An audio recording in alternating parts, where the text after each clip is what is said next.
నరదృష్టి.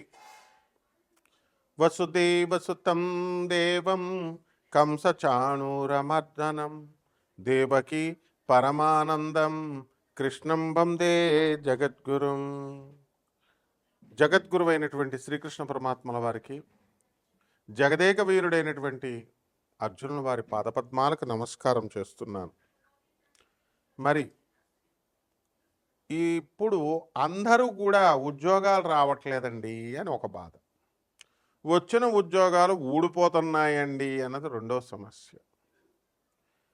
ఏమండి, చక్కగా అసలు నేను జాబ్ ఎక్కి అమెరికా వెళ్ళానండి, కంటిన్యూస్ జాబులు చేస్తున్నానండి, మొత్తం మీద నిన్నే నన్ను పీకేశారండి అని ఒకళ్ళు.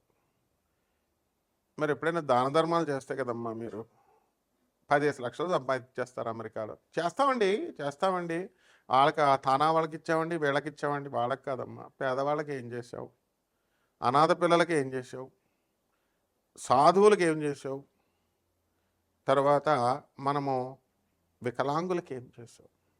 మేము చేసేస్తామండి. అవన్నీ కాదమ్మా, మేము చెప్పినప్పుడు నువ్వేం చేసావు. ఇలా ప్రతి మనిషి అడగాలి, ప్రతి మనిషి మీరు తర్కించుకోవాలమ్మా. అలాగే రాజకీయ నాయకులు ఏమండి, పోస్ట్ కోసం ట్రై చేసామండి, ఒక 50 కోట్లు అడిగాడండి. ఇప్పుడున్నటువంటి మీరందరూ అనుకుంటారు పాపం రాజకీయ నాయకులను తిట్టిపడేస్తూ ఉంటారు మీరు. వాళ్ళ పోస్టులు ఏం ఫ్రీగా ఇవ్వలేదమ్మా. వాళ్ళు మినిస్టర్ పోస్టులు అవి ఇవి అన్నీ కూడా ఏదో కార్యకర్తల కింద నుంచి వచ్చినాయి అనుకుంటున్నారేమో. అన్నీ డబ్బులమ్మా, పైకి కనబడవు. డబ్బులెట్టు కొనుక్కుంటారు కాబట్టి వాళ్ళు సంపాదించుకుంటారు, పెట్టుబడి ఇసురుతారు, సంపాదించుకుంటారు. వాళ్ళు పాపం అన్నీ కరెక్ట్లే చెప్తారు, మీరు వినాలి కదా. మరి అయినప్పటికీ కూడా వీళ్ళు రాజకీయాల్లో డబ్బులు ఖర్చు పెట్టినా సరే పని అవ్వట్లేదండి బాబు, మాకు పోస్టులు రావట్లేదండి అనేటటువంటి వాళ్ళు. ఇక రైతులు, ఏమండి బాబు మేము చాలా పంట వేసామండి, అందరూ ఉల్లిపాయలు ఏమన్నారు గురువుగారు, మీరు చెప్పినట్టు వేసామండి, ఒక్కొక్కడికి 5-5 లక్షలు వచ్చినాయండి. మరి బాగుందండి గురుగారు మీ పేరు మీద అని కడప నుంచి, అది కూడా బ్రహ్మంగారి మఠం, డైరెక్ట్ బ్రహ్మంగారి మఠం కందిమల్లాయపల్లి వాళ్ళ వంశస్థులే చేస్తే నాకు చాలా సంతోషం వేసింది. మరి కొంతమంది పాపం రైతులు, ఏమండి మేము నష్టపోయామండి, మా టమాటా పంట రూపాయి కూడా వెళ్ళట్లేదండి, మిరపకాయలు మొన్న ఒక ఆయన ఫోన్ చేశాడు, ఎండి మిరపకాయలు ₹1 అమ్ముతుందండి, అసలు ఫుల్ లాస్ అయిపోయామండి అంటారు కొంతమంది. చేపల రొయ్యల చెరువులు నడుపుతున్నటువంటి వాళ్ళు, ఏమండి అందరికీ బాగుంది, మేము లాస్ అయిపోయామండి, మొత్తం చేపల రొయ్యలు చచ్చిపోయినాయండి అంటారు. అలాగే ఏమన్నా నాకు మైగ్రేన్ నొప్పి వచ్చిందండి, నడువు నొప్పి వచ్చిందండి, బెడ్ మీద నుంచి లేవలేకపోతున్నామండి అంటారు. వీటిలన్నిటికీ కారణం ఏంటో తెలుసా? ఒకే ఒక్క పదం, ఒకే ఒక్కటి అదే నరదృష్టి. మరి మనమేమో చూపించుకోవడానికి ప్రయత్నాలు చేస్తూ ఉంటాం, మంచి మంచి బట్టలేసి, మంచి చక్కగా మేకప్ వేసి, లిప్స్టిక్ వేసి, మంచి అందంగా తయారు చేస్తే చూడరమ్మా. అరే ఈ అమ్మాయి, మగవాళ్ళు చూడటం సాగదు పక్కన పడేసేయండి, ముందు ఆడవాళ్ళే బా ఇది బ్రహ్మాండంగా వేసేసుకుంటుంది, కాస్ట్లీ చీరలు కట్టేసుకుంటుంది, ఇంత బంగారం, ఇలా నువ్వు బంగారం వేసుకుని వెళ్తే ఇలా నకసిక పర్యంతం చూస్తారు నిన్ను, కింద నుంచి పైదాకా మొత్తం బాడీ నుంచి అంతా కింద వరకు. ధృతరాష్ట్రుడు గాంధారి చూస్తుంది వాళ్ళ కొడుకు దుర్యోధనుడికి, పై నుంచి కిందకి ఇలా చూస్తుంది. కృష్ణుడు వచ్చి పాపం పాండవులకి ఇదవుద్ది కాబట్టి ఒక చిన్న ట్రిక్ ప్లే చేసి కృష్ణ పరమాత్మ ధృతరాష్ట్రుడి ఆ గాంధారి నుంచి దుర్యోధనుడికి ఫలితం రాకుండా చేస్తాడు, అది వేరే సంగతి అనుకోండి. ఆమె ఉద్దేశం ఏంటి, గాంధారి ఇలా కళ్ళు కప్పుకొని మూసుకొని ఉన్నటువంటి దృష్టిని ఒకేసారి ఇలా చూస్తుంది, దాంతో పవర్ జుమ్ అని వెళ్ళిపోయి వాళ్ళ కొడుకు వజ్రకాయమైపోతుంది దుర్యోధనుడి యొక్క శరీరం. అంటే దృష్టికి అంత శక్తి ఉంటుంది నాయన. మనమేమో అసలే లైటింగ్లు పెట్టేసి మాకు మొత్తం కళ్ళన్నీ పోయే, సగం మంది జ్యోతిష్కులు, సగం మంది ప్రవచనకారులు, వాళ్ళ క్యాన్సర్లు కూడా వచ్చేసినాయి నాయన. వచ్చేస్తాయి అంతే, లైటింగ్, రేడియేషన్స్, కెమెరాలు, ఇగో చూడు మైకులు, అన్నీ హార్ట్లు కూడా పోతాయి అన్నమాట. అంత త్యాగాలు చేసి మేము మీకు చెప్తుంటే మీరు అర్థం చేసుకోకుండా, మీరు బాగుపడాలని చెప్పి మా ఆయుర్దాయాన్ని తగ్గించేసుకుంటూ మేము చెప్తుంటే మీరేమో బిల్డప్లు ఇస్తూ కామెంట్లు పెడితే ఎంత బాధ కలుగుద్ది.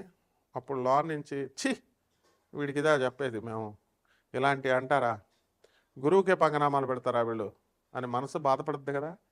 ఆ మనసు ఏం చేస్తుందంటే శపిచ్చేస్తుంది, ఆ శాపానికి ఆ శక్తి ఉంటుంది. అంటే బాడీలో ప్రతి మాటకి కూడా దృష్టికి ఉంటుంది, మాటకే ఉంటుంది శక్తి, ఎనర్జీస్. ఇవన్నీ ఎనర్జీసే.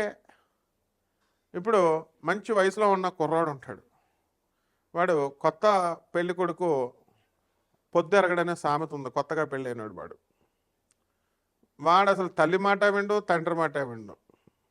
కొత్తగా పెళ్ళైనటువంటి పెళ్లి కూతురికి జ్వరం వస్తే వీడు ఆ అమ్మాయిని వదలకుండా తిరుగుతుంటే తండ్రి ఏం చెప్తాడంటే అనుభవంతో, ఒరే నాయన జ్వరం ఉంది, నువ్వు వచ్చి ఈ గదిలో పడుకో అని తండ్రి విడదీస్తాడు. పెళ్లి కూతురిని, కోడల్ని వేరే గదిలో పడుకోబెడతాడు. ఎందుకు?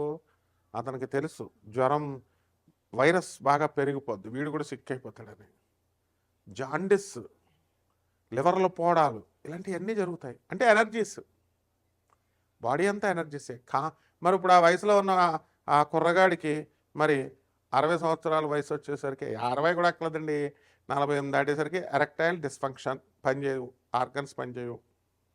అసలే ఈ తాగుళ్ళు, మందులు, సాఫ్ట్వేర్ కూర్చొని అసలే అమెరికా డ్యూటీలు, రాత్రులు చేయడం, కంప్యూటర్లు, రేడియేషన్లు, టీవీలు, గీవీలు, ఇవన్నీ ఆర్గన్స్ పనిచేయవు.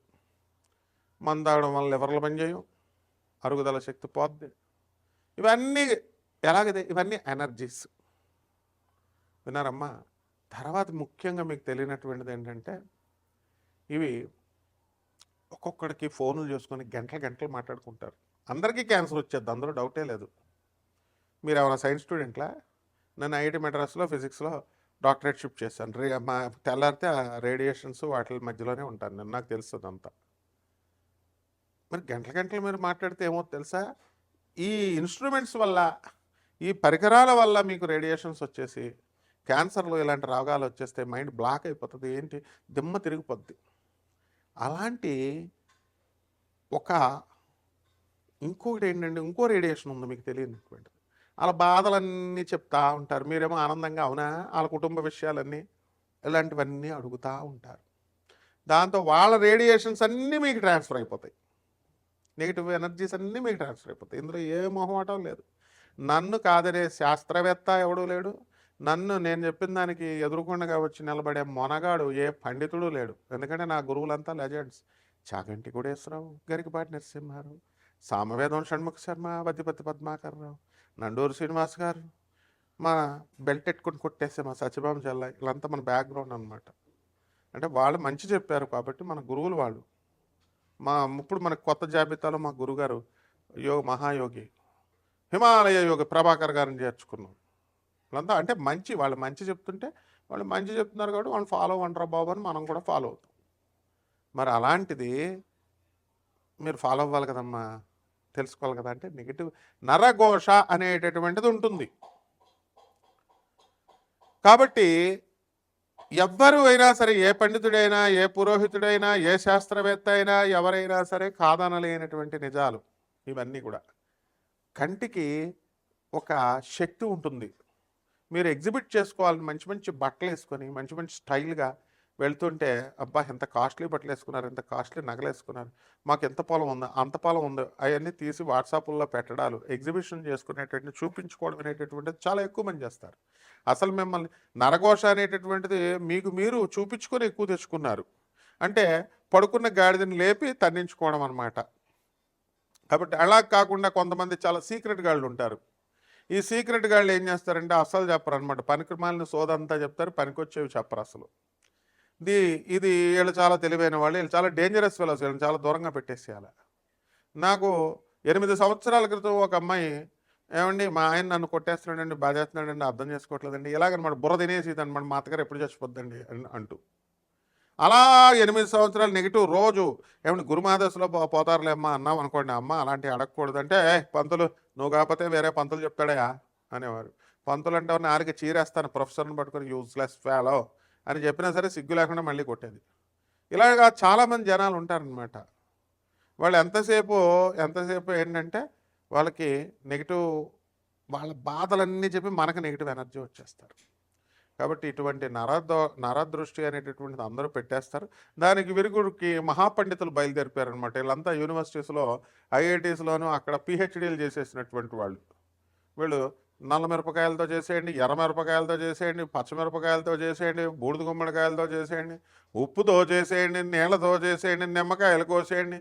ఇవన్నీ దిష్టి తీసేసి రోడ్డు మీద చౌరస్తాలో 4 రోడ్ల మీద వేసేయమంటాడు ఒకడు, ఒకడేమో ఏకంగా నీళ్ళల్లో పోసేయమంటాడు ఒకడు.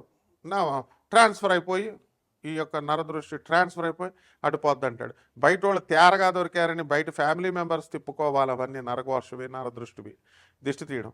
ఫ్యామిలీ మెంబర్స్ కాకుండా బయట వాళ్ళు తేరగా దొరికారని పంతుళ్ళు ఇంటికి వచ్చిన గెస్టులని తీయమంటారు. ఇవన్నిటి వల్ల ఏం పోవు నరఘోషలు, నరదృష్టులు. హిందువుల్లో తక్కువయ్యారని తురకోళ్ళ దగ్గరికి వెళ్ళి తూ తూ తూ అనేస్తూ ఉంటారు వాళ్ళు. అక్కడికి వెళ్ళి తాళ్ళు కట్టించుకుంటారు. వీటి వల్ల ఏం పోవమ్మా. అంటే పోయే మార్గాలు సపరేట్గా ఉంటాయి. పండితులను అడగాలి అవన్నీ ఎలా పోతాయని. కాబట్టి వీటి బాధలు ముందు మీరు చూపించుకోవడాలు, వాట్సాప్లు పెట్టుకోవడాలు, ఇన్స్టాగ్రామ్లో పోస్టులు చేయడాలు, ఇవన్నీ బిల్డప్లు తగ్గించి కేవలము పేద ప్రజలకి సేవ చేసుకోవడం, వాళ్ళకి దానాలు చేసుకోవడం, వాళ్ళకి మన గ్రహాలు అన్నీ కూడా ఏ విధంగా బాలేదు అనేటటువంటివి చూసుకోవాలి.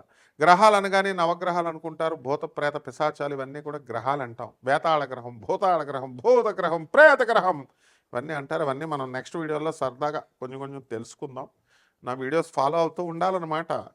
ఫాలో కాకపోతే మీకే లాస్, నాకేంటి.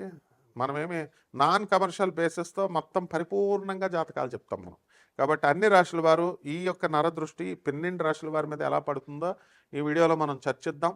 మీకు వ్యక్తిగత జాతకాలు ఒక్కొక్క రాశి వారికి కూడా మీరు శాంపుల్గా చెప్తాం. విన్నామమ్మా, నరదృష్టి ప్రభావం వల్ల ఆ ఒక్క పాయింట్కే ఈ రాశికి ఏం జరుగుద్ది అన్నది చెప్తాం. అంతేగాని మొత్తం రాశి ఫలితాలు చెప్పలేదండి మీకు అని చెప్పి సోది ఎక్కువ ఉందండి, లేకపోతే డైరెక్ట్ పాయింట్ చెప్పలేదని ఒక ప్రబుద్ధుడు నాకు ఫోన్ చేశాడు. తోలు తీసేసి చెప్పులకు కుట్టిచ్చేసుకుంటాను. Be careful stupid fellow. అలాంటివి మన దగ్గర ఎంటర్టైన్ చేయం. ఇక ఎవరైతే నాసా రిపోర్ట్స్ని బట్టి వెలాసిటీ ఆఫ్ ద ప్లానెట్స్ని కూడా మనం వేగాలని అవన్నీ ఇతర ఫ్యాక్టర్స్ని అన్నీ కూడా పరిగణలోకి తీసుకుని ఆధునిక సైన్స్ని, మోడర్న్ సైన్స్ని, ఏన్షియంట్ ఆస్ట్రాలజీ బ్లెండ్ చేసి చెప్తాం. అది కూడా ఫ్రీగా చెప్తాం మేము. మోడర్న్ అదే నాన్ కమర్షియల్ ఆస్పెక్ట్తో చెప్తాం. నెప్పా ఫ్రీగా చెప్పేదానికి క్యాన్సర్లు వచ్చేస్తాయి మాకు. లైటింగ్లు పెట్టి కళ్ళు సగమే దొబ్బినాయి అప్పుడే. కాబట్టి మంచిగా మర్యాదగా చక్కగా తెలుసుకోండి. ఒక్కొక్క రాశికి నరదృష్టి వల్ల ఎలా జరుగుతాయి, వాటి నుంచి ఎలా తప్పించుకోవాలో చూద్దాం. మిథున రాశి. ఈ మిథున రాశి వాళ్ళకి చాలా చూపించుకోవడాలు ఎక్కువ ఉంటాయి. అంటే అందరూ ఉండరు, కొంతమంది అనమాట. బిల్డప్లు ఎక్కువగా ఉండి మాకు ఎంత వస్తుంది, మేము ఇది కొన్నాం, అది కొన్నాం, మేము బాలి వెళ్తున్నాం, మేము సింగపూర్ వెళ్తున్నాం, మేము మా ఆయన ఫ్రెండ్ మమ్మల్ని టికెట్లు బుక్ చేస్తున్నాడు, మాకు హోటల్లో కాస్ట్లీ హోటల్లో తీస్తున్నాం, రేంజ్ రోవర్ కార్లు కొన్నాం. ఇలా అక్కడికి వెళ్ళి అక్కడ కొన్న వాళ్ళకంతా మోడ్రన్ డ్రెస్సులు వేస్తాం మేము. ఇవన్నీ చూపించుకుంటే ఏమవుద్దంటే అమ్మ నరదృష్టి పెడతారు, టపీమని వాళ్ళ మీద పడతావు నువ్వు. తర్వాత మీకు ఈ యొక్క మిథున రాశి వాళ్ళందరికీ కూడా అసలే టైం బాగాలేదు. ఇంకా మీకు గురుగ్రహం మే 30, 2025 సంవత్సరం వరకు కూడా మీకు అస్సలు బాగుండలేదు. మరి వ్యయ స్థానంలో ఈ యొక్క గురుడున్నాడు. కాబట్టి నరఘోష తగిలిందంటే ఏదో చొక్కా చిరిగిపోవడం, అప్పటికప్పుడు ఏదో మ్యాజిక్ అయిపోవడం ఉండదు. ఎవరో ఏదో గొడవ చేసేసి అది మీ మీదకు తోసేసి మీరు ఉద్యోగం చేస్తున్న చోట నుంచి మిమ్మల్ని ఉద్యోగం తీసేసి అవన్నీ కూడా పోలీస్ స్టేషన్లకి, కోర్టులకి తిరగాల్సినటువంటి అవసరం మీకు ఏర్పడుతుంది. కాబట్టి నరఘోషలో చాలా జాగ్రత్తగా ఉండాలమ్మా. అందువలన ఈ యొక్క మిథున రాశి వారికి రావాల్సినటువంటి డబ్బులు రావు నరఘోష వల్ల. అలాగే ఈ మిథున రాశి వారు స్థిరత్వం ఉండదు, భార్యాభర్తల మధ్య అండర్స్టాండింగ్ ఉండదు. అయినా నటించేదో కొంతమంది అలా వెళ్ళిపోతూ ఉంటారు. ఇవన్నీ కూడా నరఘోష ఇదే. ఏమంటే మా ఆయన అందరూ బయట వాళ్ళ దగ్గర అంతా మంచిగా ఉంటాడండి, కానీ నా దగ్గరే బాగుండడండి అంటే మా పార్టీలు మేము ఇచ్చుకుంటున్నాం అంటే పార్టీలు ఎందుకు ఇచ్చుకుంటారమ్మా? ఇప్పుడు ఎలా తయారైపోయింది, ఇళ్లల్లో పార్టీలు పెట్టుకుంటారు, కమ్యూనిటీస్ ఇవన్నీ వచ్చేసి వాళ్ళ ఫోన్ నెంబర్లు వీళ్ళ ఫోన్ నెంబర్లు వాళ్ళు ఎక్స్చేంజ్ చేసుకొని సొల్లు కొట్టుకోవడం కోసమే అన్నట్టుగా అయిపోయినాయి ఇప్పుడు. కాబట్టి కొన్ని జాగ్రత్తలు తీసుకోవాలి. ఇవన్నిటి వల్ల వెళ్ళాలి. వీటిల్లో కల్చర్ వచ్చిన తర్వాత ఈ యొక్క నరదృష్టి అనేటటువంటిది బాగా స్పీడ్గా వెళ్ళిపోతుంది. కాబట్టి ఈ యొక్క నరదృష్టి పోవడానికి ఒక ప్లేట్ తీసుకోండి, చక్కగా పసుపు, సున్నం, నీళ్ళు తీసుకొని చక్కగా మీరు మీ యొక్క రక్తం, మీ ఇంట్లో వాళ్ళు, మీ తల్లిదండ్రులు కానీ మీరు కానీ దానికి మీ రక్తం ఉన్నటువంటి వాళ్ళు దానికి ఆ పిల్లలకి దిష్టి తీయాలి. అంతేగాని మీ ఇంటికి వచ్చిన వాళ్ళు మీద తోసేద్దాం, మీ ఇంటికి వచ్చిన పంతులని వాళ్ళ తీస్తే ఏ విధమైన ప్రయోజనం ఉండదు. కాబట్టి ఇలాంటివన్నీ కూడా వేస్ట్, ఇలాంటి ప్రయత్నాలు. ఇక పచ్చిమిరపకాయలు, ఎండుమిరపకాయలు ఏదో ఒకటి తీసుకొని మరి దానికి నిమ్మకాయని తీసుకొని దిష్టి తీసి ఆ నిమ్మకాయని కోసేసి దాంట్లో పసుపు కుంకుమ వేసేసి ఆ కాయల్ని ఎవరు తొక్కకుండా ఒళ్ళు బలిసిన వేషాలు వేయకుండా మెయిన్ రోడ్ మీద 4 రోడ్లలో చాలామంది వేసేస్తారు. వెధవ బుద్ధులు అనమాట. మళ్ళీ తిరిగి మీకే వచ్చేస్తుంది అనమాట. ఈసారి ఒకడికి వచ్చిన నరఘోష ఇలాంటి వెధవేషాలు వేస్తే మొగుడికి వచ్చిందని పెళ్ళం తీస్తుంది అనుకో, ఇద్దరికి వచ్చేస్తుంది. అంటే ఇతరులకు అంటించేద్దాము, ఇతరులకు అంటించేయండి అని చెప్పిన వెధవ పూజారులు, వెధవ మంత్రగాళ్ళు. మా పూజారులు పాపం బాగానే ఉంటారు. మంత్రం చెప్పేటటువంటి మంత్రగాళ్ళు అని చెప్పుకునేటటువంటి కొజ్జాగాళ్ళు ఇలాంటివి చెప్తారనమాట. అలా కనుకేస్తే మళ్ళీ మీ ఇంటిళ్ళ పాదికి అంటుకుంటుంది నరఘోష. చక్కగా ఎవరు తొక్కని చోట వేసుకోండి అమ్మా, వేసుకుంటే మంచిగా ఉంటుంది. అంతే, మీకు మీ నుంచి పోద్ది. మెయిన్ రోడ్లో వేసేసి వచ్చిన జనాలందరికీ అంటించేద్దామంటే ఎలాగమ్మా? మీరు పోతారు ఫస్ట్. కాబట్టి ఇలాంటి జాగ్రత్తగా చేసుకోండి. చేసుకోవడం వల్ల బ్రహ్మాండంగా ఉంటుంది. శుభమస్తు.